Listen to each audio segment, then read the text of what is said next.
Hi, everyone. Welcome to the sharing group, y'all. I am so very excited about today's guest, y'all. Today's lesson of A Course in Miracles is lesson 99, which states, Salvation is my only function here. Salvation is my only function here. And the word salvation has nothing to do with sin and everything to do with happiness, which is our birthright. So, and I am absolutely ecstatic, y'all, to introduce you all to police officer, detective, and author Sabrina Honors. Sabrina is here to share with us some of the spiritual experiences she's had that are very close to her heart. So let's hold space for her as she takes us on a most amazing journey, demonstrating how our loved ones are always with us, even after they have transitioned. Sabrina, welcome to the sharing group. Thank you so much for being here. Oh, thank you so much for having me. Yes. So, start where you think is most appropriate and let us know about your beautiful journey. Okay, so I suppose it's relevant to give you some of my background to start with. So, as you already know, I'm a police detective. I've been in the police force in the UK now for 16 years, 17 years, currently on maternity leave. But I suppose the really relevant thing for me in that is that my whole career, everything I've built upon for the last 16 years, is evidence based. I'm a very practical person. Everything I do, everything I believe in has to be backed by evidence, in everything we do. Um, my background, very close to my family, my mum, my nan, and my granddad, raised from, I suppose, a Christian background. I was baptized. I went to church with my mum, my nan, my granddad, and it was kind of like I've always had that kind of faith element to my life. But I suppose if you asked me, was I a true Christian? Then before then, no, no, not at all. I'd go to I'd go to church at Christmas, Easter, special, occasions, and I suppose you're brought up in this environment where you kind of believe what you're brought up to believe in, don't you? But every part of my life was very factual. Um, had you asked me prior to everything I'm going to tell you about if I've ever had any spiritual experiences, then the answer would be absolutely not. Did I believe before this that anything happened when you passed away? I suppose part of me, like lots of people, I would imagine, wanted to believe that something would happen, wanted to believe that there was this other realm, this other life. But realistically, I would always have leaned towards you go to sleep and that's the end. And I've always struggled to kind of process that, like lots of us, I think, struggled to think that one day there'll be an end date to all of this. But obviously, that's changed dramatically since something significant, well, I suppose a series of significant events that have happened in my life, which all started in 2022. So in 2022, I'm 39, so obviously my parents are in their early 60s. My grandparents in their late 80s. So it was obvious that at some point I'm going to lose my grandparents. It's something that you expect. You grow up, you hold on to them forever. Always had a really close relationship with them, and it's always been lovely. But sadly, in December, in May 2022, my granddad was diagnosed with cancer. Poor thing, it was extensive, and he had a very short illness with it and passed away. Throughout that time, me and my nan became very close because my mum had actually caught COVID in 2020, which left her in hospital for the best part of a year. We're talking kind of hospitalization, rehabilitation, that kind of thing. And she was in there for a long time. And then after that, she went to a nursing home. So Mm. if we go from 2020 to 2022, when everything then happened, My nan was on her own with my granddad when he was diagnosed with this illness because my mum was in a nursing home. She was unable to take on the responsibility of looking after my granddad or kind of navigating my nan and helping her through this time. So me being really close to my nan, I mean, we've always had an amazingly strong bond, a very unusually strong bond. She's probably been more like my mum in some respects than my mum has, because my mum has been so poorly over the last few years that my nan has kind of taken me under her wing, I suppose. And in the May 2022, when my granddad passed away, it was my turn to step up and kind of do that back, give that back to her, you know, be the one for her to lean on. So anyway, yeah, my granddad passed away in the May. And I've spent a lot of time with my nan, kind of helping her through this time, giving her a purpose to carry on.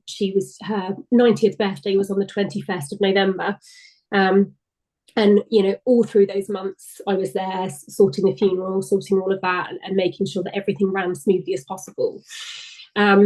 Sadly, shortly after her birthday in November, my nan actually caught COVID as well, which was really sad. But at 90 years old, you know, the odds were against her. Mm-hmm. She'd lived a very fit, healthy, active life up until then, but she became really unwell. And I think, as it happens with a lot of people, without my granddad there to keep her going, she'd kind of lost her purpose. Mm-hmm. So anyway, so she became very poorly, and I had convinced her, strangely, to move into the nursing home where my mum was living at the time, my mum being 62, and my nan being 90. But there was space at this nursing home where she could go to be with my mum for a few months, just to have some kind of rehabilitation to get her back on her feet. She'd been in the nursing home around a week when her you know, her condition had worsened, and the nursing home had decided that they needed to contact the hospital. So she was then admitted to hospital quite quickly and treated for the COVID, which she, with lots of help with breathing and things, she kind of got over quite quickly. And we were actually at the point where I was trying to find her somewhere to go home to. I was trying to work out whether to, except when she was discharged from hospital, whether to take her back home or to find her a more kind of semi-permanent place in the nursing home. And whilst all that was going on, you know, I was making preparations to collect her and take her home. I then received a call one morning, quite out of the blue, when everything was, you know, we were getting all the paperwork ready for her to be discharged. And basically the doctor said, "I'm really sorry, Nan's not expected to live. She's taken a bit of a turn," which I found very strange because I'd only spoken to her that day. She'd been texting me, you know, she was a really cool nan. Like, she used to text, she'd be in contact, and, you know, she was amazing. Anyway, so I went to hospital, rushed down there, sort of dropped everything, went there, and she was sat up in bed. You know, she didn't have any oxygen or anything. And I was a bit like, no, this, you know, this isn't happening. And she sort of said to me, "I'm really sorry, Sarah, I'm not going to be here at Christmas." And I said, "Well, no, because we're going to take you home." And she said, "No." She said, "It's I'm not gonna be here. I'm really sorry. It's my time to go." And it was the strangest experience. Anyway, so I sat with her that day. It was about 10 o'clock in the morning by the time I'd got to the hospital. Most of her other family, my uncle, her son, my mum was obviously in the nursing home. My uncle lived up in the Midlands, so they were further away. So I contacted family and sort of said, "Look, I've spoken to the doctors," because I had by that point, and the doctor had said, "Look, you know, she's really exhausted, and we've reached the end of our treatment plan now. Her lungs are quite scarred from the COVID. You know, she's now got the flu on top. Given her age and her kind of fragility, it's unlikely that she's going to survive this. And it could be today that she passes away." So, you know, you kind of live off adrenaline. And I was contacting the family, getting everybody up, you know, up down to see her. And I sat with her in the hospital, and I had her hand the whole time. And I said to her, "I'm not going to leave you." And she was fine. She said she wasn't in pain. She was very calm. And quite quickly after I got there, she'd kind of gone from sitting up and talking to kind of drifting in and out of consciousness. And then it became quite clear that it really was coming to the end. It was really sad.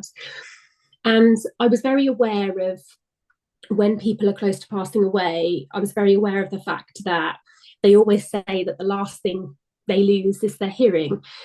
So I'd kind of made a real effort to keep talking and kind of bringing up really lovely family memories and going over, telling her all the things I wanted to tell her, how special she was, how much I loved her, and how amazing she'd been as a grandmother, for all of us. And I did. And I kind of specifically remembered this thing she used to do with me and my brother. She used to have these two stones, and I'm going to show you in a minute because I actually got it with me. But we used to have these two stones, and they were painted. One was a bee and one was a ladybird. And it was always this silly magic trick that she always used to do when we were kids. And she'd put the stones in her hand and she'd hide them behind her back, and we'd have to guess where they were. And she'd open her hands and they'd be gone. And it was always, wow, Nan's magic. Like, how does she do this? Anyway, so I was sort of telling her, do you remember the magic stones, Nan? Like, I remember the bee. I'll never forget the bee. And she grabbed my hand and she was squeezing and squeezing my hand. And I was like, oh, she remembers the bee. Like, it's the bee. And it was the only time that she'd really, really squeezed my hand. And I was like, Nan, it's the bee. Like, she really, really gripped me. And I remember that being really significant. Anyway, we didn't really have an awful lot of interaction with her. For the rest of the day, I'd managed to arrange for my mum to be brought up to see her from the nursing home. And they'd managed to bring her up in a wheelchair, which was really lovely. And she spent a bit of time with my nan. And then my family came and we were all there. And anyway, it kind of got towards the evening and I'd been there all day. And it was my auntie who'd sort of said to me, I think, why don't you go home and get some rest? You've been here all day. And by that point, my nan had started rallying. And I know that this happens to lots of people. As the family started to arrive, she was in and out of consciousness. But about 20 minutes before I left, she was back sat up in bed again, and she was chatting away and she was talking about all the things in our house that she wanted different people to have. And I don't mean to laugh, because I have to laugh because it is funny. And we were having a bit of a laugh about it because she was promising various things to lots of the same people, and it was a bit amusing, but it was quite sad at the same time. But anyway, my auntie had sort of said to me, look, I don't think she's going to pass away today. I think, we've probably got a couple of weeks left with her. Look at how well she looks. And I sort of had in my mind what she said to me that morning, and I knew something wasn't right. Anyway, so I went to leave and I said to my nan, I'll be back first thing in the morning. I'm going to go home, get some sleep, and I'm going to come back first thing in the morning to be with you. And she sort of gave me a wink and she sort of said, mind how you go. And she said, love you all the world. And that's what she always used to say to my granddad, and it was always something they always used to say to each other, love you all the world. So anyway, I left, went home. It'd obviously been a really upsetting day. I'd gone to bed pretty much straight away because I was just so emotionally exhausted from the whole day, really. And I'd gone to bed, and I remember it was 22:48 because I screenshot my phone. And I woke up and I had this feeling in my throat like I couldn't breathe. And I heard my nan saying to me, Sarah, no, Sarah, no, Sarah, no. Now, obviously, my author name is Sabrina Honours. My real name is Sarah. But she was saying, Sarah, no, Sarah, no. And I woke up and woke my husband up, and I said, oh my goodness, I can hear my nan. My nan she's shouting, something's wrong, something's wrong. So my natural instinct was to grab my phone and immediately check for missed calls from the hospital, from my auntie, from anybody that was with her, and nothing. So I screenshot the time, and it was 22:48. And my husband had said, go back to sleep. You've had a really upsetting day. You're just stressed. Try and get some sleep. Get up early in the morning. Anyway, I set my alarm for 6 o'clock, got up, jumped in the shower, and started to make my way to the hospital. Before I left the house, I phoned my auntie and just said, just to let you know, I'm on my way so we can take over. You can come home, have a shower. Anyway, she said, I'm so sorry. She said, Nan passed away last night. And I said, I know she did. And she said she passed away at 11 o'clock. And I looked at the screenshot on my phone, and it was 22:58. And I said to my auntie, I know she did, Jill. She came to me. Wow. She came to me when she died, and I knew. And it wasn't a comforting feeling. And I remember being really upset because they weren't nice words. They were words of panic. And it was really, really upsetting. Anyway, I tried to just put this to the back of my mind and kind of move on, because my overriding concern at that moment was that I needed to tell my mum that her mum had passed away, who was in the nursing home. So we kind of got ourselves sorted for the day. Me and my husband went to the nursing home to see my mum, and we saw my mum was there, and I had to obviously tell her the really upsetting news, and she was absolutely devastated, really, really sad. And I spent a few hours there with her, comforted her, and my auntie and uncle turned up at the nursing home. And they said that because they travelled quite a distance, that they wanted to get some of the kind of official bits sorted out with the house rather than leave it unattended. And anyway, my auntie had said we were going through some bits and we found something of yours at Nan's bungalow. And I was like, well, there's nothing of mine there. I don't have anything there. Like, it's all at home. And she said, oh, no, there was something that Nan had left for you. So, Oh, and she'd even put a label on the back. I love The it. bee, it was the bee stone, and I couldn't believe it. And I suddenly thought, oh my goodness, that's why she was squeezing my hand. She still had the bee stone. Not only did she have it, it was almost like she got it ready. It was just so strange how it was out and it was ready and it was labeled, and it was just really sad. Anyway, so Nan passed away. And I suppose at that time I'd kind of taken over the responsibility of planning any funeral or anything at the moment, because I was more worried, concerned about my mum and how she would deal with it. So that day, after delivering the death message, we went home, and then I had a call in the afternoon from my brother, and he sounded quite worried and basically said, sorry, this was the following day. He said, I've had a call from the care home to say that mum is going to hospital. She's been taken ill. And, you know, I was like, how can this possibly be happening? Like, we've just lost Nan. Like, this is just awful. Anyway, so we went to the hospital. I don't know whether we went immediately or we had to wait for the doctors. But anyway, we made contact with the hospital to try and find out what was going on. And it was suspected that my mum had had some form of heart attack. And immediately I just thought, well, it's the shock of losing her mum. You know, my nan was the one that kept my mum going through COVID. She was the one who had a really lovely bond with her. And whilst we were all working and doing all the bits we had to do, looking after our families, my nan was there to support her. So anyway, so this was on the 18th of December. So my nan passed away on the 16th of December. So on the 18th of December, my mum was rushed to hospital. So following on from the 18th of December, she was admitted to hospital for some time, undergoing lots of assessments. They found out after doing various different tests that she actually had a bowel obstruction, which made her really poorly. But that she would need surgery to correct this bowel obstruction. But the overriding concern was that perhaps her heart wasn't strong enough for the surgery.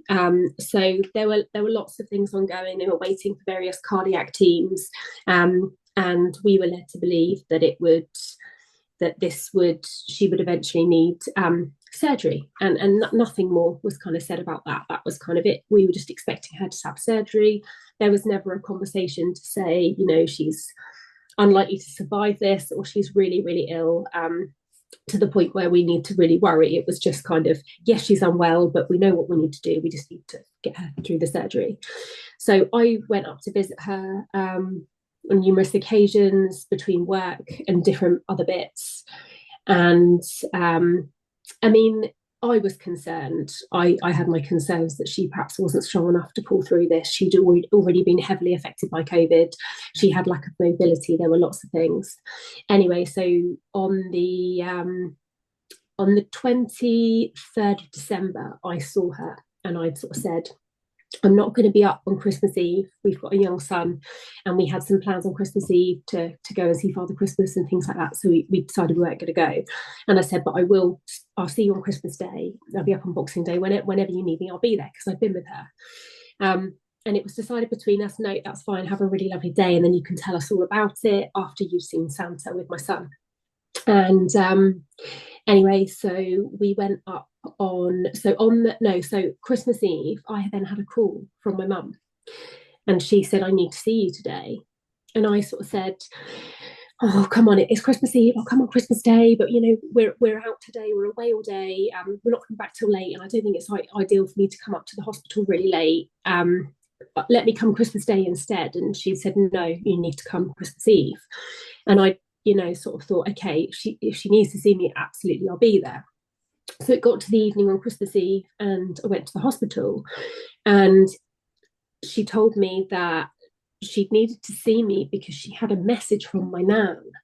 And Mm. at this point, I started to panic, and I started to think, now, what's brought this on? And I suppose at the time, my immediate reaction was to consider that she'd been on some, opioid based medication that had made her start to hallucinate, or, she was saying these strange things because of the medication. So straight away, being the practical minded person I am, went to the nurse's station and sort of said, what's my mum been given? What medication is she on? She's saying some strange things. And they said, well, no, she's not on any painkillers because she's not in any pain. We're just waiting for surgery. So there wouldn't be anything that would be causing any strange reaction, Mm. which I found very strange. So I went back to the room with her, and she said to me, she grabbed my hand and she said, Nan and Grandad are sat up there on the wall. And I said, Mum, you're really worrying me. Like, what do you mean? And she said, well, they're sat on chairs. They're stuck to the wall up there. And she was pointing at the wall opposite the hospital bed. And I said, no, they're not, Mum. And she said, they are. And she squeezed my hand and she said, and the reason you had to come is because Nan needs you to know something. And I said, what, Mum? You're worrying me. And she said, Nan is saying it's all about you now. You've looked after everyone now. It's just about you now. You need to move on, and it's about you and your son.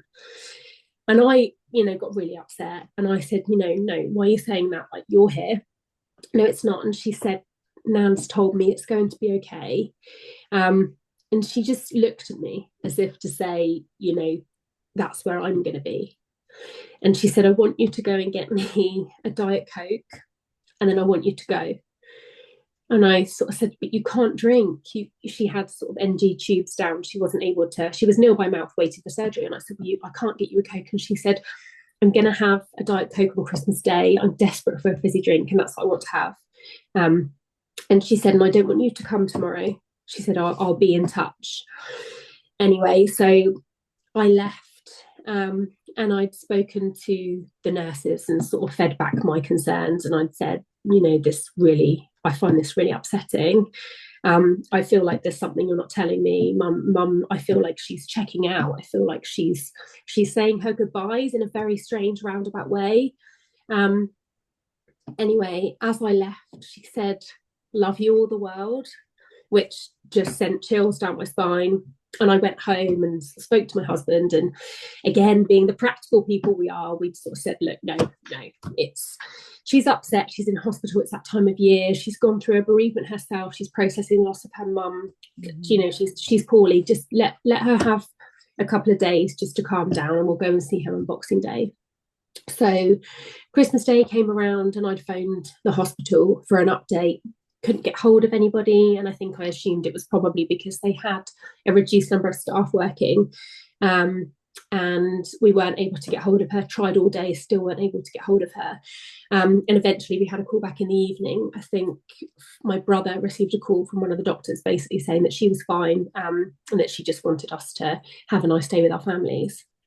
On Boxing Day, I'd arranged to go and see her with my brother. So I met him at the hospital, but I got to the hospital about an hour before him. And when I walked into the room to go and see her, she was still on the pre-theatre assessment ward, waiting for the pre-surgical assessment unit. Mm. Well, I just took one look at her, and my professional self kind of kicked in, and I looked at her and I knew she was about to die. And I said to her, Mum, oh my goodness, you look awful. And she went, no, she said, I feel so much better today. And she was sat up, and I said, Mum, your tubes have gone. Where's all the tubes that you had down? And she said, oh no, I can go home now. She said, I'm allowed to eat and drink. I feel so much better. I can go home. And I said, we haven't had a call to say you can go home. And I said to her, I got really upset, and my husband came in the room, and I remember we're both police officers, and he held my hand and he looked at me and he just gave me this knowing look that you give somebody when, I suppose, years of experience in the police, when you just know it's not good. And he just looked at me, and I knew that he looked at me as if to say, she's going to die. And my mum said to my husband, take her away now, because if you stay, I'm going to be okay. And I said, Mum, you're not making any sense. And she said, you need to leave now, because if you stay, I'm going to be fine. And Mm. I got really upset, and my husband kind of took me away, and he gave me a big hug, and he said, we need to speak to the doctor. Like, this is not right. Anyway, so I think we kind of immediately at that point, we were like, right, we need some answers now. Something's not right. So we went and found the doctor, and he sort of said, what is your understanding of the situation? And I said, my understanding, as my mum's daughter, is that my mum is not going to survive. I looked at her today, and there's no way she's going to survive this. And he said, well, yesterday she withdrew treatment, removed the tubes, and he said, we're working on keeping her comfortable now. So at that point, they'd indicated that they were, it was palliative care. And I said, how long are we talking? How much time do we have left with her? And he was very vague, didn't really give an answer. And I said, does my mum know what's happening?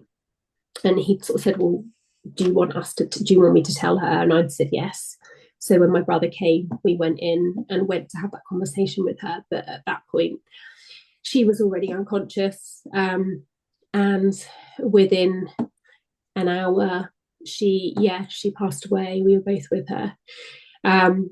And it was the strangest experience. It was very, very calm. There was no distress. There was nothing. It was like she was ready to go, and it was really sad. But after that, I mean, I suppose the hospital needed the bed space. Everything was quite quick. We automatically kind of went into this, I suppose, autopilot mode, Yeah. cleared the room, and then had to start thinking about what, the whole situation, how we were going to say goodbye to, the two women in our lives. And it was decided that we would have a double funeral, which just seemed so bittersweet, I suppose, that they would go together, but equally so upsetting.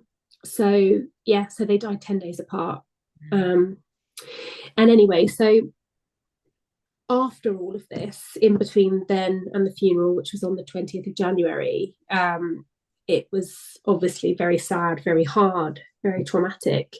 But I suppose, again, being the practical person, you just kind of get on with it. And there's lots of bits to keep you busy. And I think everyone can relate to that who's been through this.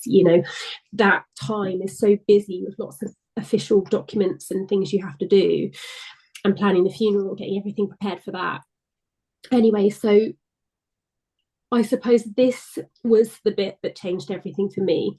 And I know we spoke about it briefly, but I checked the date, and it happened on the 19th of January, which was the night before the funeral. Now, my husband had been working a late shift. I was at home in bed. And this necklace was my nan's necklace.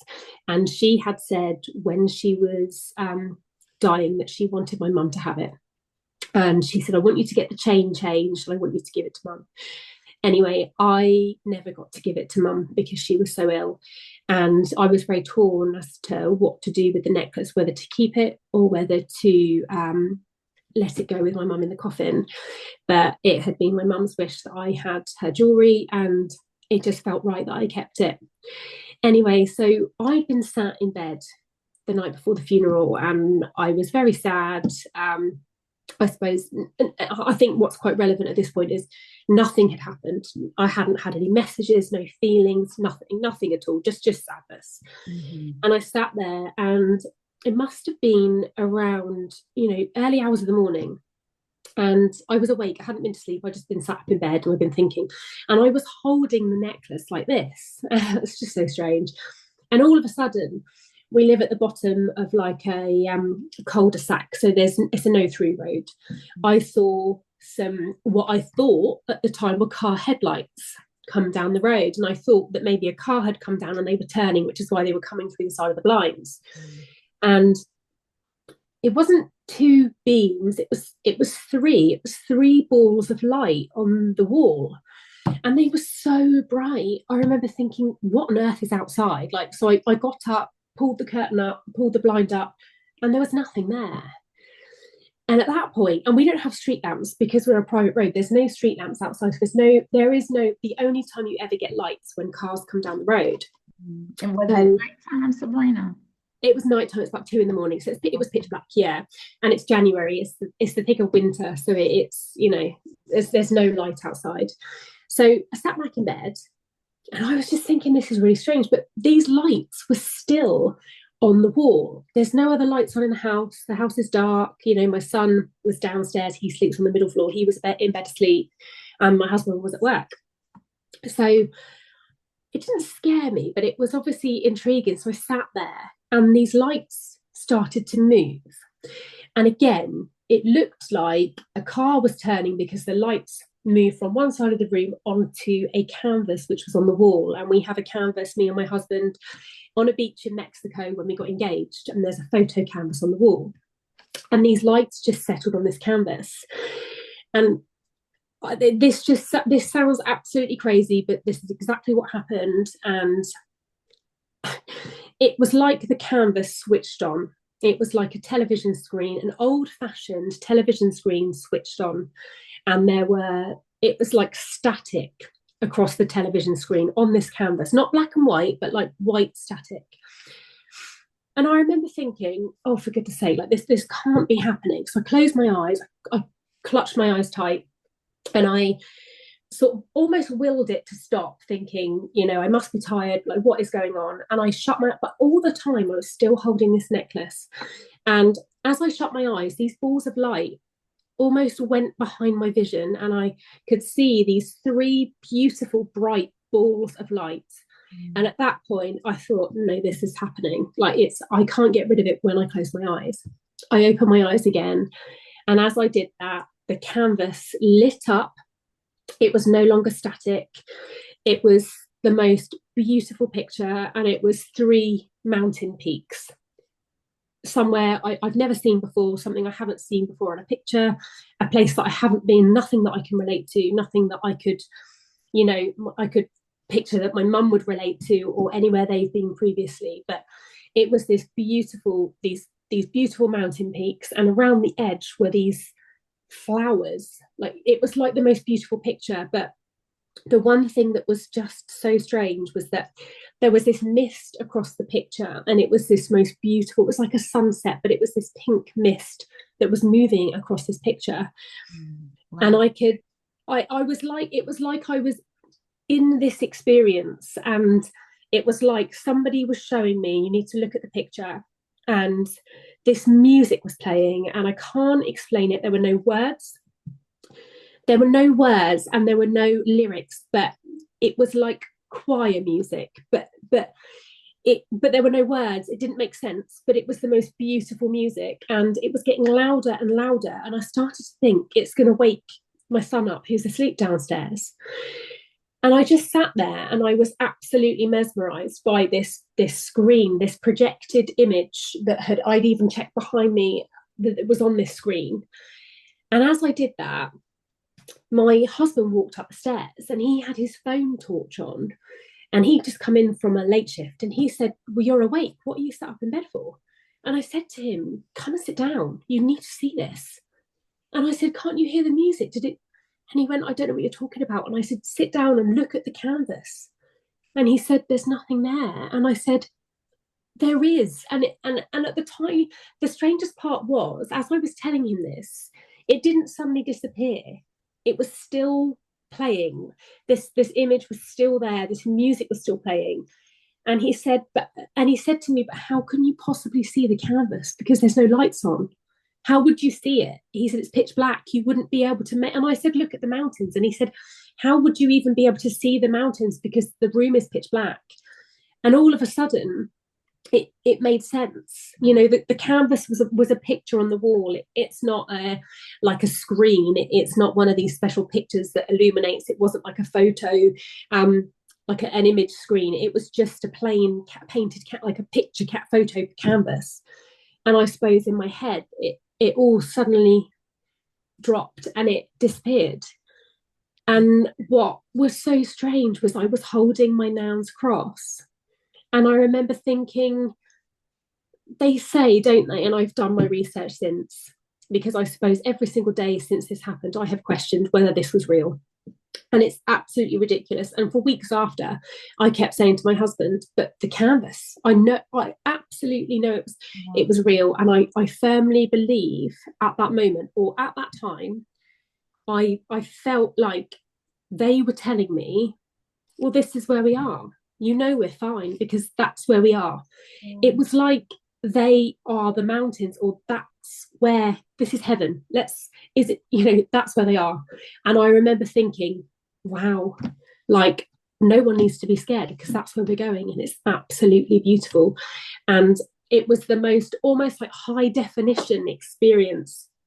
I kind of have to tell myself what happened over and over again because I wonder whether I look back now and I think, can that possibly have happened? But I just know at the time it did. But anyway, I've done my research and I know that they say that jewelry can hold energy. And obviously, we're energy, and where does that energy go when we die? But they say that jewelry can hold a person's energy. And, this cross was with my nan at the hardest times in her life, losing her husband. She took it with her, and this would hold a lot of sentimental value, precious memories for my nan. um but yeah, so that was the kind of the key thing that happened. And then after that there was the funeral, and nothing happened that was significant after that. And I suppose my husband would say, you were sad, you were upset, you'd been through a huge bereavement, you were planning a double funeral, it was awful. But it happened. There's no doubt about it. I have absolutely no doubt that happened at that time. Has it happened since? No, it hasn't. But I wonder whether there is part of you, or there's part of us, that opens this door when the time is right. And I wonder whether it takes a significant loss and somebody to make contact with you to open this door. I don't know. I don't know. But yeah, I mean, that was obviously the key event. There's lots of other things that have happened since. Did you want to ask me any questions, or do you want me to go on to Wow, talk thank about? you so much for sharing that beautiful experience. And my heart goes out to you and your family. Condolences for the transitioning of your family. But I love that a part of your experience, Sabrina, is to demonstrate that you said it, we are energy, and energy cannot be created or destroyed. Mm, And just the beautiful healing message that we can continue to interact with our family members after they have changed form. We just mm, simply change form. What a beautiful, beautiful, beautiful experience. I love how your nan, she knew.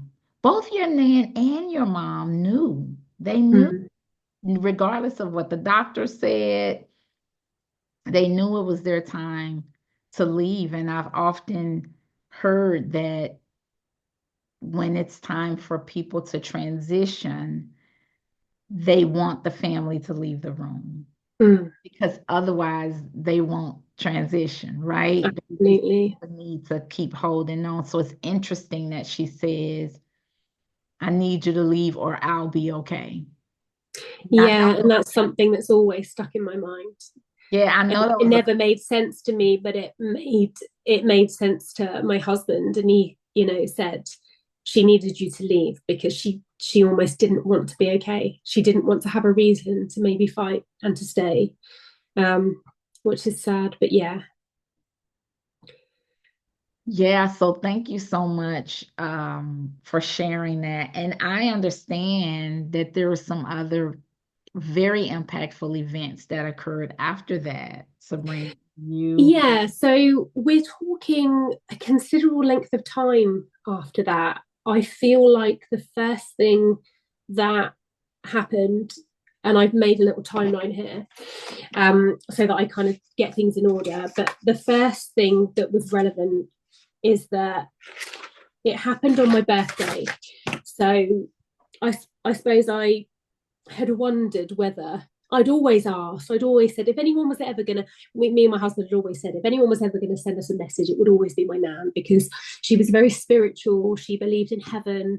She had a real faith in Jesus, and that was her life. And I think her religion and her Christianity and her faith got her through the hardest times in her life. But we'd always said, if anyone was ever going to send us a message, it would be Nan. But nothing happened, and it was my birthday. And I'd said to my husband, I wonder whether Nan was waiting for my birthday, maybe there'll be a sign. And he'd said, I think we know that if there'd been one, there would have been one by now. Anyway, so I'd gone to London for the day on my birthday with a friend, and we didn't get back until very late at night. It's my birthday in the May, so it was kind of spring. And by the time we'd got back, we took a train. By the time we'd got back, it was around 11 o'clock at night. Anyway, so the bee, the bee stone sits on the windowsill, leave him on the windowsill.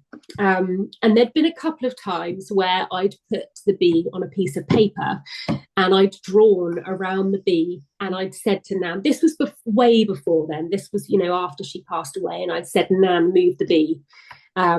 Thinking that somehow she'd have, but the bee never moved, it never moved. Anyway, so I got back from London and the bee wasn't on the windowsill. And I remember taking my makeup off, and it was late at night. Again, it was dark, and the blind hadn't been down because I'd left early that day. So I went to pull the blind down. And as I pulled the blind down, on the window was a real bee. Now, I mean, I got my husband out of bed and I said, oh my goodness, there's a bee. And he was like, well, what do you mean? And I was like, but there's a bee on the window and it's my birthday. And he sort of said, well, it was a bit strange that there's a bee in the house, but what do you mean? And I was like, but the bee stone's gone. Where's the bee? The bee stone is gone. And again, he was a bit like, oh, but he was like, it is very weird that there's a bee in the house. We don't have bees in the house, especially in May, especially at night. It was very strange. But the bee stone, I mean, I asked my son whether he'd moved it, hadn't been moved. The bee stone has since reappeared, but I didn't pay any attention to where it reappeared, but it was back on the windowsill.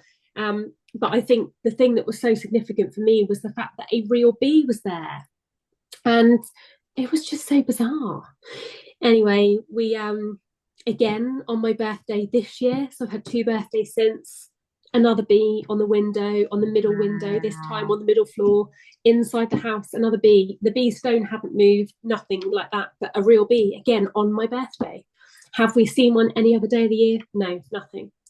But one strange thing did happen, and I've written down the date because I wanted to work it out. So on the 20th of March, so sorry, this was before the bee, so before the birthday bee, we heard this noise outside, and we live at the bottom of a cul-de-sac. We're in quite an urban area. We're not, at the edge of a forest or anything like that. There's lots of roads, there's lots of major transport links to different cities. And we heard this clattering outside the front garden. And I looked out the window, I hopped out the shower, I stuck my head out the window to look down at the front door. And in the garden, in our front garden, was a deer. And I've got a video, a real deer. Wow. And where's it come from? There was no way for it to get down the road, but it was in our garden. It was grazing in our front garden. And I didn't realize at that point that apparently deers are meant to be very spiritual. They say that if you see deers, it can be a message from a loved one. And that was on the 20th of March. So that was strange. And I wonder, again, the date doesn't hold any significance, but it was just, we've lived here for 11 years and we've never had deer ever anywhere near our house. Very bizarre. And so, yeah, I suppose I should then go on to the angel numbers.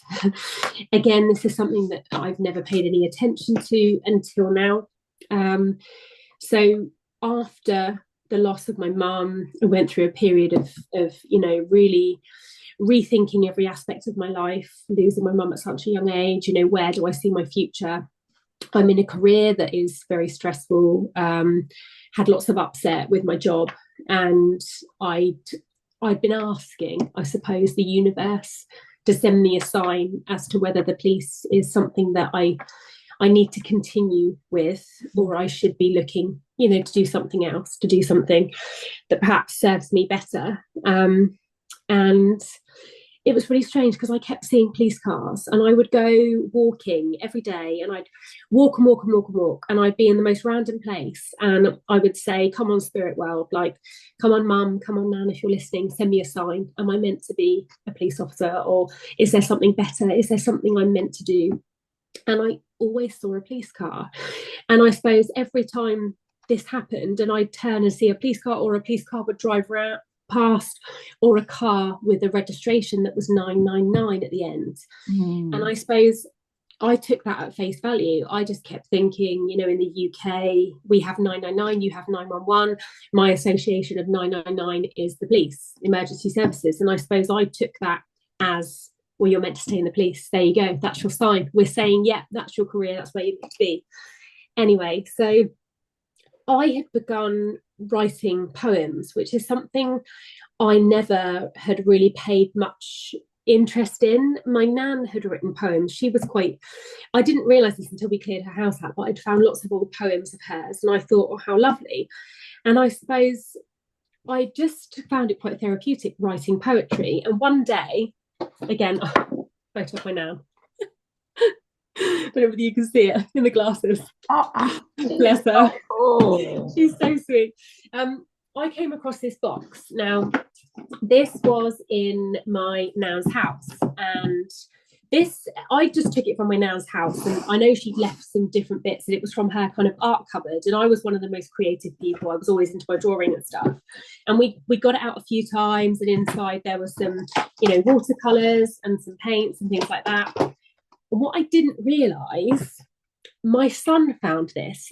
Inside the lid, she wrote a little note. Wow. Now, I'll read it. It says, "Hi, little Goz." She used to call me little Gosling because I always used to call her Grandmother Goose. So she says, "Hi, little Goz. Here are a few things that might come in handy. Don't give up your drawing and painting. It is a gift. Don't hide it away. Share it with the world and make someone smile. Love always. Nanny Peg," which is what we called her.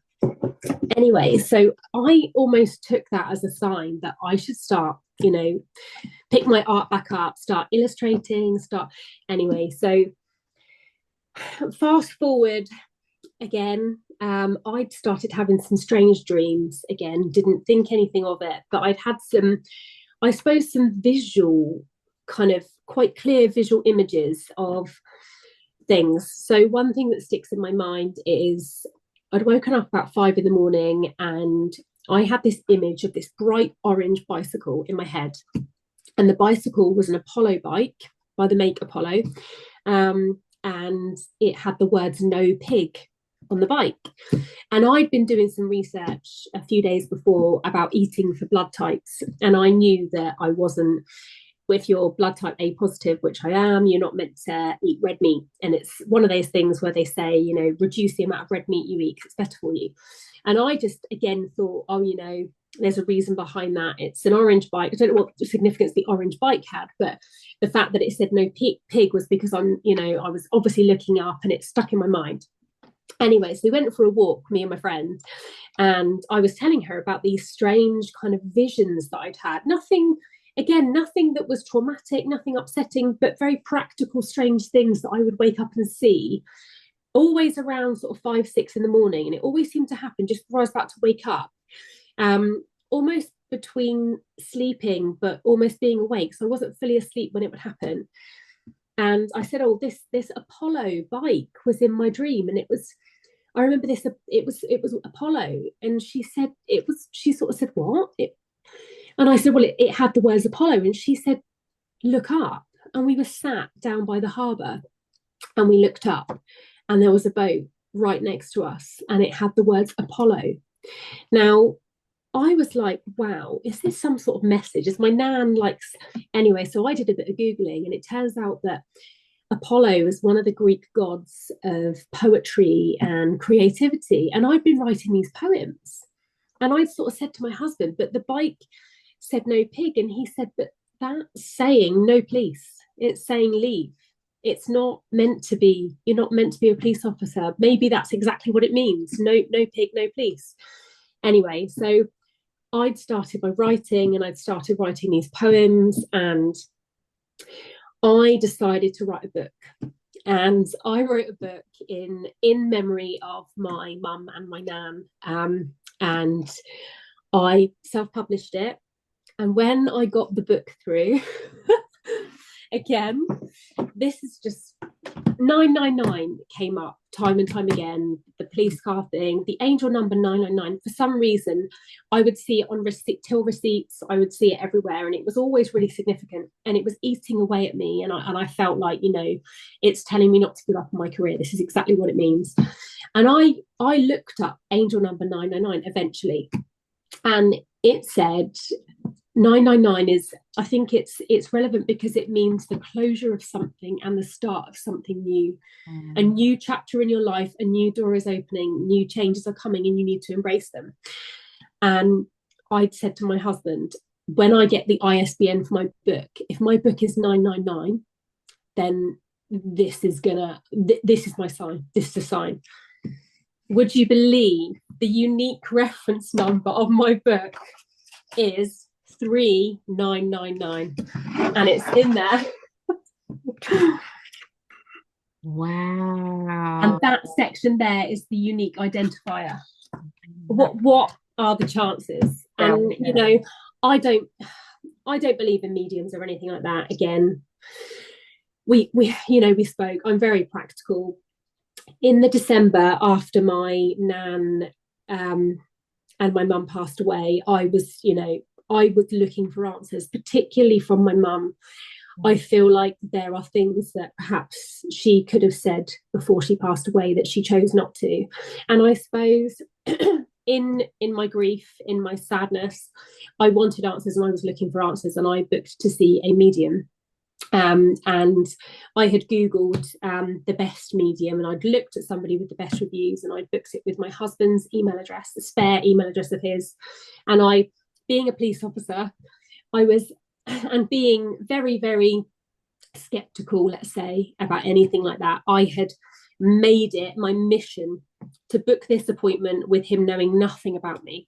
So I booked it under my husband's name. I booked it under his spare email address. I hadn't given my address, nothing else.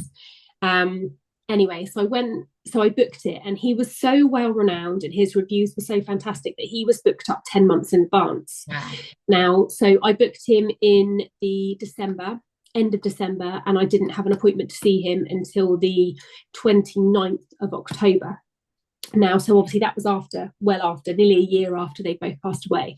Now, by the time October came around, I was a little bit conflicted as to whether I should go, because I know that there is, the way the Bible speaks of mediums and things like that, and it worries me. There's such a conflict there. But my husband had said, look, you booked it for a reason. I think you should go. Maybe you'll get the answers. So I went along, saw him, and I turned up, and he answered the door and sort of said, oh, hello, Mark, and laughed. So he said, I knew it wasn't going to be Mark coming today. And I went inside, and he sort of said, what are you hoping to get from today? And I gave him nothing. I said, I'm not giving you anything. You can tell me. And he said, right, well, let's do this then. And he put this digital recorder on, and we sat down, and he just started talking. And I suppose the first 20 minutes was very generic. I think I probably sat there and rolled my eyes a few times. Some of the things he said could have been about anybody, and I was very, very skeptical. But then he said, let's get to the real reason why you're here. You're here because your nan has messages for you. And he'd mentioned my mum, and he'd mentioned that mum had recently passed away. But there wasn't an awful lot that came from that. And when he sort of said that, I did feel a bit conflicted, because I thought, well, no, because the real reason I was here was to speak to my mum and to hear what she had to say. But he said, that's not the reason. He said, your nan is showing me you. He's surrounded by stacks of books. And that's when my ears pricked up. And he said, you're signing. He said, you're signing autographs in books. Wow. And he said, you're now, he said, sorry. He said, Nan's here and she's saying, she's a writer. She's a writer, you know, she's going to write books. Wow. And there's absolutely no way he could possibly have known this. My book hadn't even been published by that point.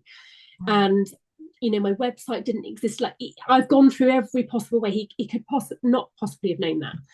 And he said to me, you have a robin that comes to visit in your garden. And he said, your nan is saying, you say to your husband all the time, I wonder if it's a sign. I wonder if it's a sign.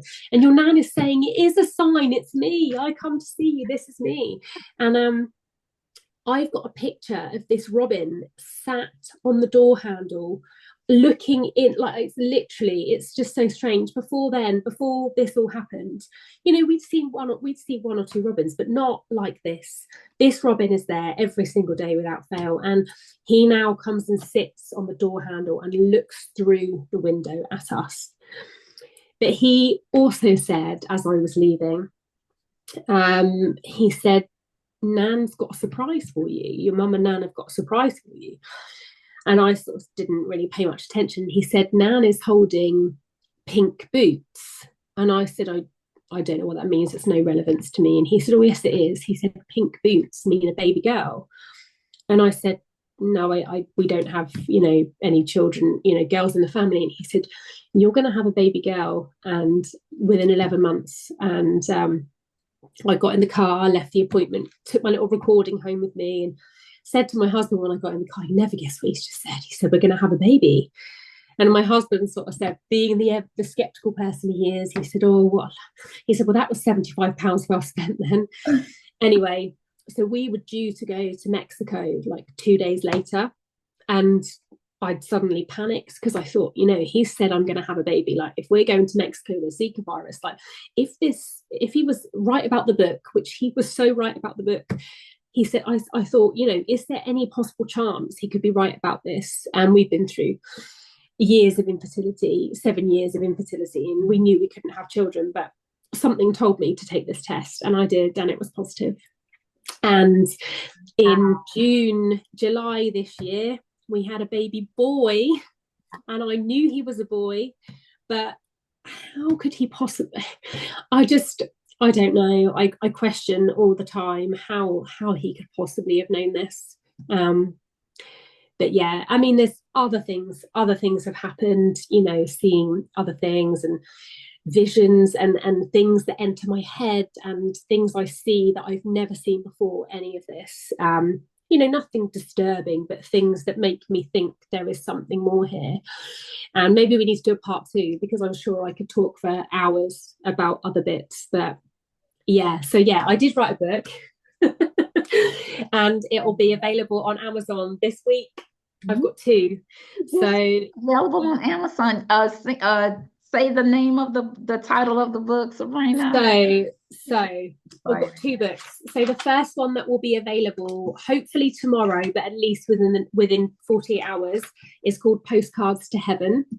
And the second one is called If Heaven Had a Zip Code. So yeah, so that came from the poem that I wrote, which is on the back of the book, which started all of this. So, and inside the book there are, I mean, poems and pictures, and it's all my own work, but it all came from this kind of spiritual journey. Like, it's all been born from this. So I feel like even the robin that has visited us, and this was all written before the medium mentioned the robin. Wow. Like, he was in the book. So yeah. Thank you so much for sharing. This is profound. This is something that we all have a tendency to try to poo-poo away. But this is profound, and I love, love, love your experience, Sabrina, because you are a police detective. Like you said, everything is evidentiary. You disregard anything airy fairy, right? It's all about the facts. It's all about three-dimensional matter stuff. Mm. But I've always said that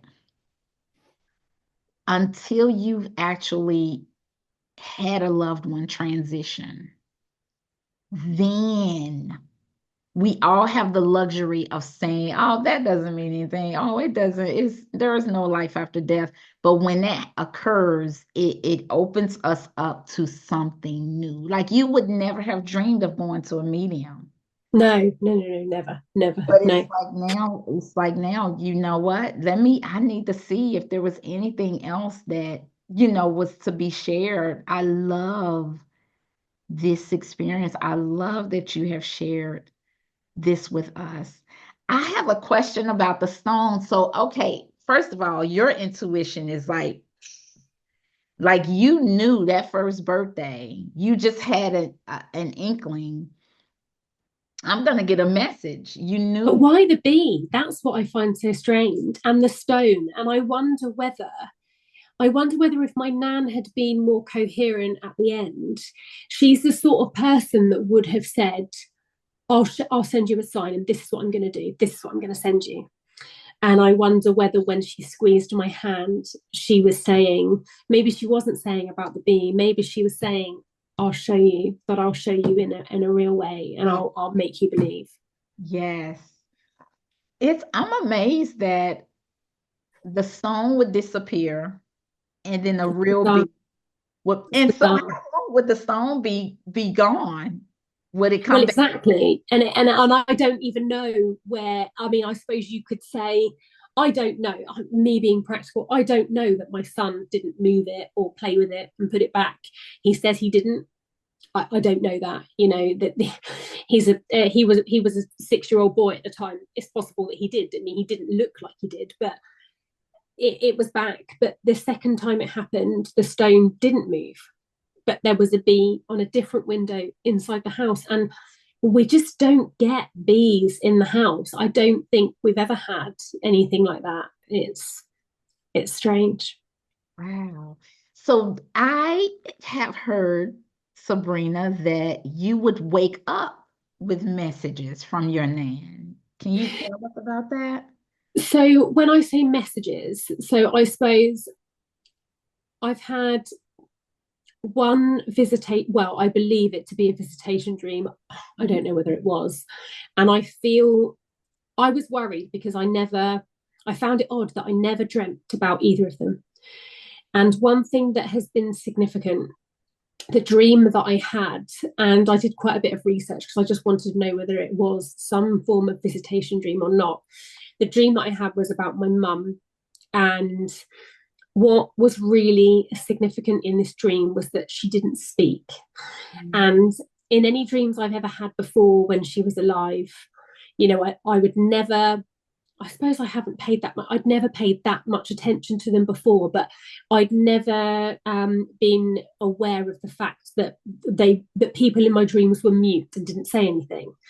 This was very, very significant in this dream. And what was really strange was it was I was on a street where we used to live, in one of our old houses where we lived as a family, and I was walking down this road, and my mum walked past, and she was walking our family dog at the time, who obviously died many years ago, and she was walking away from me. And in that dream, I knew she was dead, and I was shouting after her, and I was saying, "Mum," and I was really upset, and I was crying. And what was really sad was I actually woke up in my dream really sobbing because it was that real. And Mm. she kept walking away from me, and I was trying to chase her, and I was trying to get her back, and I was saying, and I remember she was wearing this red coat, and it was very, very specific, this coat. And she was just glowing. She looked so healthy and so well and so vibrant, but she looked like the mum she always looked like, not before she became ill, before COVID. She just looked, she didn't look a specific age. I just remember thinking, she's glowing, she just looks beautiful. And she was walking away from me, but what happened was she eventually turned and she went to walk past me, and I went to stop her. And she looked at me and she didn't have a notable expression on her face, but she reached her arms out and she just embraced me and I hugged her. And that's when I woke up and I was sobbing, but there was no conversation. That's what I found really strange. And when I've looked at it further, a lot of other people say this. There's no conversation, there's no voice. And I find that really, really strange that there was no conversation there. But I say that I've had messages. I mean, when I went to see the medium, he said to me, "You're a sensitive," and I didn't know what he meant by that. And I sort of said, I again, I don't know what you mean. He said, "Well, you can do what I do." He said, "We all can." He said, "But you've had signs," and he said, "You've got to stop questioning them." He said, "Because there are no coincidences in life." He said, "There are things," and he said to me, "You are being given messages from the universe." And he said, "You need to pay attention." He said, "Because you're very lucky. Lots of people don't get these messages. And you're being told what you were put here to do, and you need to follow them." And I have strange, I suppose, I say strange, not visions, but I, for example, I mean, in my phone, I've got notes. So I can read something again that happened a long time ago last year. Let me read, because I actually wrote this down. So I've got it on my phone here. So on the 6th of September, it says 0410. Woke up in the early hours of the morning to a lady stood on my right side. For some reason, I knew she was French and she was dressed immaculately. I remember being very scared and closing my eyes and praying for her to go, and she went. Yeah. But I've had very strange, I see things very vividly, and this has never ever happened before. Um, yeah, very strange. And the angel numbers 1111. I mean, comes up on my. I look at the clock and it's 1111, and it's 1313 or 1212 or 999 is something that always comes up. And it's always when I ask for a message, and it's something that I suppose I have tuned into. Whether I pay a great deal of attention to it or not, still I don't know. There's part of me that I suppose maybe doesn't want to open too much of that door with some of these visions and messages I've had, because I have to remember that I am Christian, and it's something that there's quite a conflict there, isn't there? And I think lots of people talk about having messages from the other side, and whether they pay attention to it or whether it comes from a good place or not, I don't know. But yeah, it has happened. But I suppose what is really relevant is that it has happened only since I've lost, the three significant deaths in the family.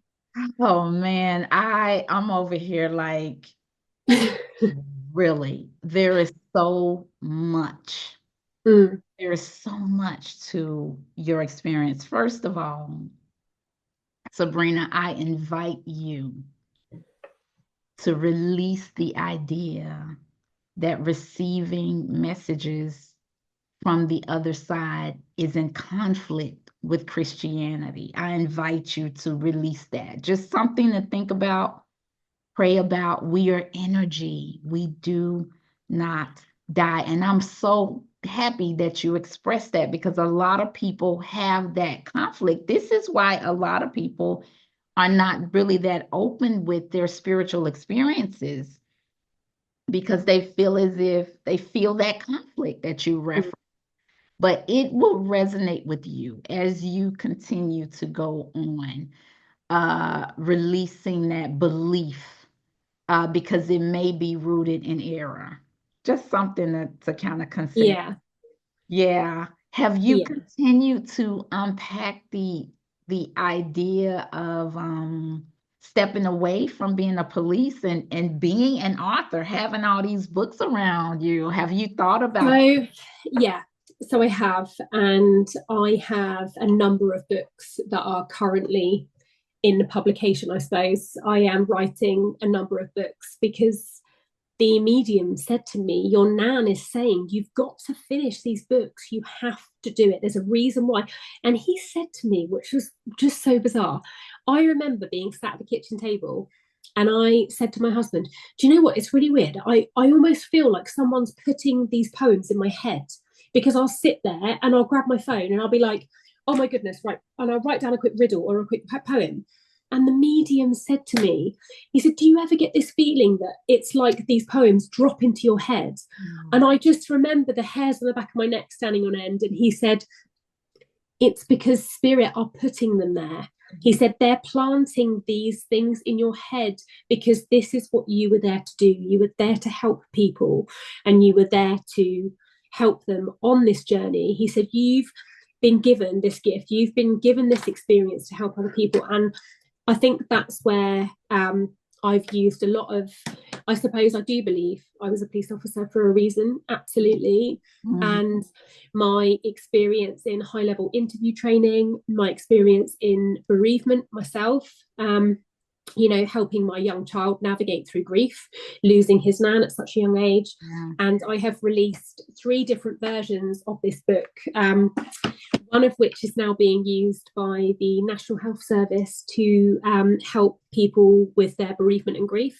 It's been used as a resource, and another 2 that are being used in schools to educate students and children. And it's a book that is the only book you'll ever need to keep the memory of a loved one alive. And after I lost my mum, I remember being sat at the kitchen table scrapbooking, and I was finding all these little things like little cards and letters and clippings of things that she'd left me over the years that I'd collected. And I remember thinking, where am I going to put them all? Like, there's nowhere to put all these things. And I looked on Amazon and I'd been looking all over the place for months for some sort of book that wasn't just a blank, you know, remembrance book. I Mm. needed something more. I wanted something that was a bit prettier, and I wanted something that was, you know, just something more beautiful. And I decided that I would create it. And that's exactly what I've done. I've created a book that people can put their memories inside, keep precious photos. But the lovely thing about it is that there are exercises in there that you redo every single year. Mm. And I know that from a friend of mine who lost her mum to cancer, she said that her mum's dying wish was to always be remembered. She was terrified that her grandson, who was 7, would never remember his nanny. And I gifted her a copy of this book, and she left a testimonial on my website, and honestly it made me cry. She said, thank you, Sabrina, from the bottom of my heart, for fulfilling my mum's dying wish. She will never be forgotten. We'll do these exercises every year. We'll remember her every single year, and our memories will grow. And that's what's, I think, quite lovely about it. So I hope that I can help people. And I think in the police, I've helped so many people with, you know, I've experienced people with dementia, missing people, Mhm. people that have suffered significant bereavement, because the police in the UK, we act on behalf of the coroner. So any suspicious death or non-suspicious sudden death, we attend. Um, Domestic abuse, anything like that, you know, it's been a real eye-opener over the last 16 years of my career. And I hope that by creating these books I can help people who have experienced domestic abuse. I've got another book that's coming out soon called Remember Your Life Before Dementia, and it is a dementia companion book, and inside there is space to write letters to loved ones that they can read over and over again to document childhood memories. And yeah, so, and there's another one called The Cozy Companion, which will be coming out soon. So all of my books, they're all non-fiction books, and there is an you know, there's the hidden messages to help people. That's what they're there for. So I just hope that some people can be helped by some of the books, which would be lovely. Look at this. Wow. What beautiful experience has put you into your purpose, at least a part of your purpose, the healing that that the audience will be exposed to through these beautiful books. This is something for you to think about. I don't even know if you've ever considered, but have you thought about that you, your nan, your grandfather, and your mom have crafted up this experience that they would pass around the same time and then just send you, this information? And oh, I mean, have you ever considered that maybe that was a I plan? There has been a number of coincidences that my husband, I mean, again, he is, I mean, he would class himself as an absolute non-believer. I would say I was probably slightly more open to the idea of something more before this. But when we had the date through for my 12-week scan, which was on my nan's birthday, I that was bizarre.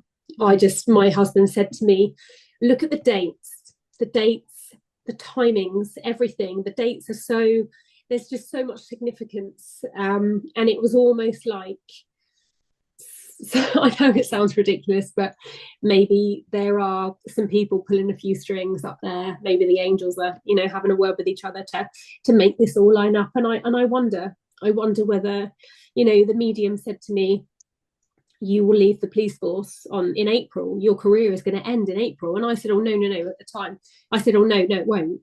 I have absolutely no plans. I've just done my detective qualification and, I'm doing some more training. And he said, no, he said, it's going to end in April. And my maternity leave started in April. Wow. But I will ask myself forever, how would he have known that? But I suppose if someone was giving him messages, or he told me his story. He said that he used to be a builder by trade. He's never been spiritual. And he said, almost exactly as I have, he said, until I lost 3 of my family relatives, I didn't even know I had this. I didn't even know I could do this. I thought I was going mad. I went to the doctors. I was having these messages and I thought I was going mad. But when I started having these, this desire to tell people, and I was being given messages to deliver to other people, and people were saying, how would you know that? He said, I then began to lean into it. And he said, he's sort of encouraged me. He said, you can control this and you can encourage this gift that you have. But I suppose I haven't. Yeah, it's something that I feel like if you really were to lean into it and really encourage it and meditate and really ask for messages actively, then you would definitely get them. But yeah, who knows? I like to believe that they are there, but I think one of the messages when you messaged me and asked me to do this again, we said this, didn't we? I said, how, what are the chances of being asked to do this podcast? It was so lovely. And I remember thinking, I know that when my mum was ill and my nan was ill, I was terrified of not being there, being such a control freak, being somebody who helps people in their worst moments of life, in times of distress. I was so worried that I didn't know what was going to happen and I couldn't be there to tell them everything was going to be okay. But I feel like if there is anybody who is in this place right now who perhaps is watching this because they have sick relatives, then my heart breaks for you and I'm so sorry you're going through this. But I feel like the one thing I want to pass on is, when I had this spiritual moment and the canvas changed, I knew, and I know that I had this feeling, and the overriding message, because I wrote it down, was that it's going to be okay, because this place is so beautiful and it's the most amazing place. And I remember looking at this canvas and in my mind I remember thinking, I'm not scared of dying. That's where I'm going to go. Like, this is beautiful. This is amazing. They're at peace. And that's something that I've never, ever, ever felt before. So I hope that people can take comfort from that, because I absolutely need to share that. And I knew when that happened that was the overriding message, was that we're okay. You don't need to worry anymore. That is so beautiful. Thank you. And that No, is, thank you. Thank you for having me. It's been thank really you nice. so very, very, very, very much. I just have to say, there is a gentleman that I've had on the channel. He's a devout Christian, and he's also a medium. Really? I'm gonna put his Wow. information. He is a beautiful, beautiful person. Beautiful person. He does work with the homeless and everything. Oh, And I'm gonna put his information for you and everyone who is looking at this video because we all have this, the conflict of feeling like I want to do. You don't want to be in conflict with God or mm, your spiritual upbringing, but he has it all laid out how, and he'll say clearly Jesus was a medium. You know, wow. that back then that we did that, but people started demonizing it over. But I think it's important, which is why I'm talking about it. I think it's important that everybody has the freedom to have these experiences without guilt or without feeling like you're going to get. So I'm going to put that in the description box. One last thing, Sabrina. One last Yes. thing. Tell us about how the baby would see your Oh grandparents. my goodness, how have I not said this? Oh my goodness. Tell So, oh my goodness. So the strange thing, the thing that seemed to stick in my memory of my mum's message to me before she died, which is when she called me on the Christmas Eve. And I made reference to it earlier on. And she said, Nan and Grandad are sat in chairs on the wall. And I said, Mum, that doesn't make any sense. What do you mean? And she said, there are two chairs, and she described it so in such detail. She said there are two chairs on the wall and they're stuck to the wall, and Nan sat on one and Grandad sat on there, and she said there's Nan, there's Grandad, and she just pointed to them, and obviously I couldn't see anything. Anyway, so one thing that's really strange is since I've had my baby, beautiful blessing, and I'm so lucky and I'm so thankful, and I pray every day and share so much gratitude because I'm just so thankful. One thing that's really strange is particularly in the evening when I feed him, when he wakes for his feeds, he will always look up on the wall, wherever we are, whatever room we're in. It's not at a picture, it's not at anything in particular. It can often just be a blank space on the wall. There are no shadows, there's nothing.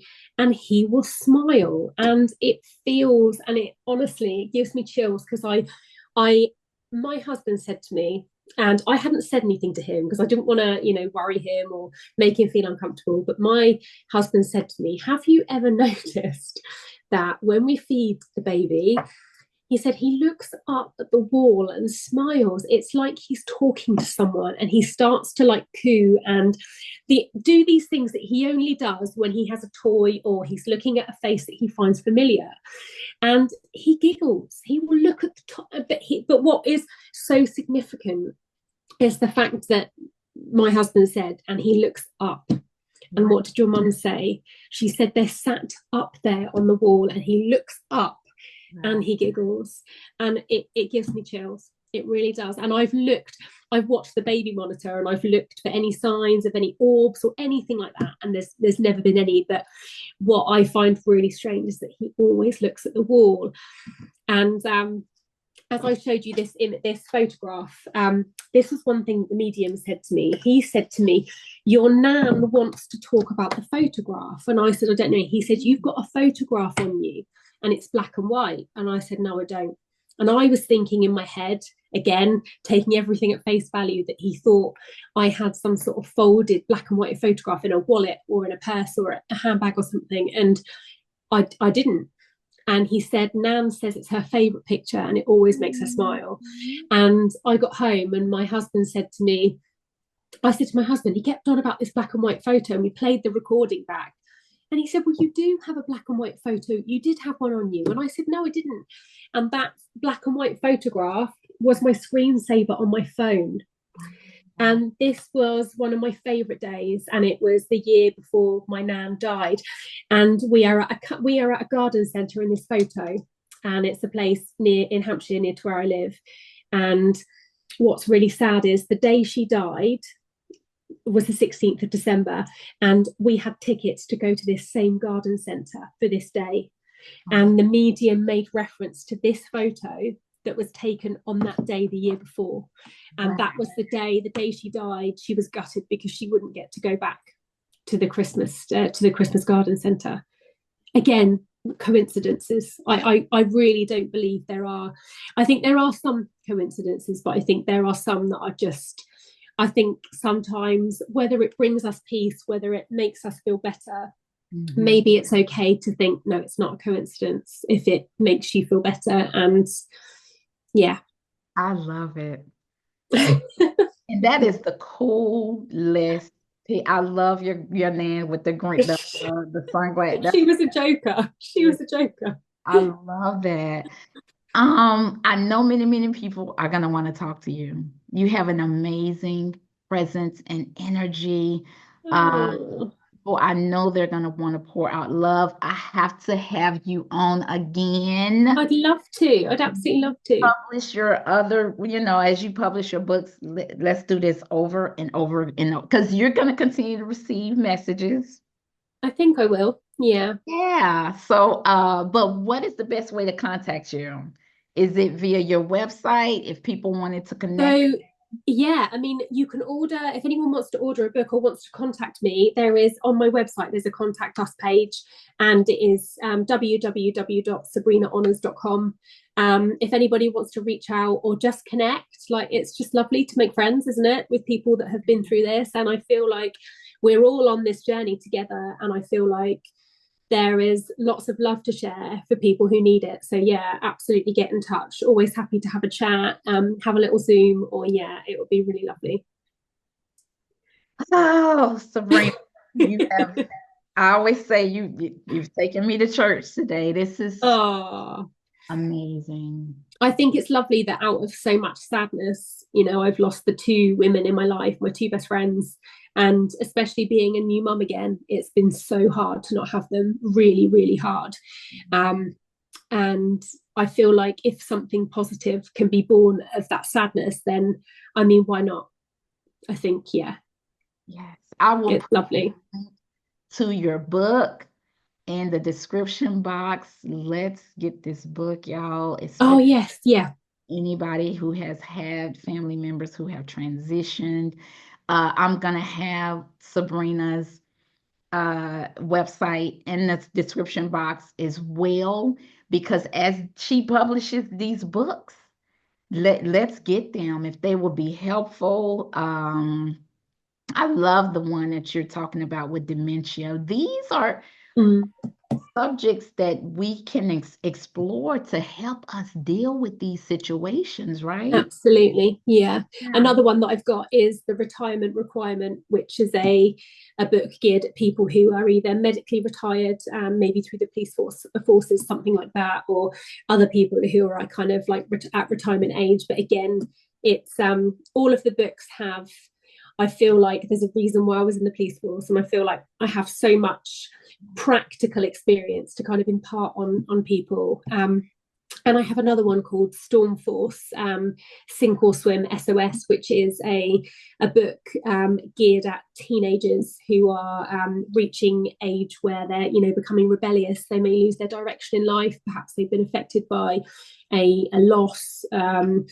A relationship breakdown, addiction, anything like that, and it's almost like an escape room style adventure book, but inside I tackle issues of consent, addiction, of the dangers of the internet, screen Wow. misuse, internet misuse, everything. So I'm really kind of using my knowledge and experience in the book to help people, and it's going to be especially um, great for parents who are kind of navigating that whole rebellious teenage years with children of their own, and who perhaps aren't supported by their school or their education system. Then I feel like this will be really, really supportive for you, and it's something that you can all involve yourself in, because I feel like something that's really relevant at the moment is the amount of screen time, especially for kids, that Yes. kids are always sat in front of screens, and it's so important to kind of just take us back a little bit to something more expressive, something more one-on-one, something where there isn't constantly a screen involved.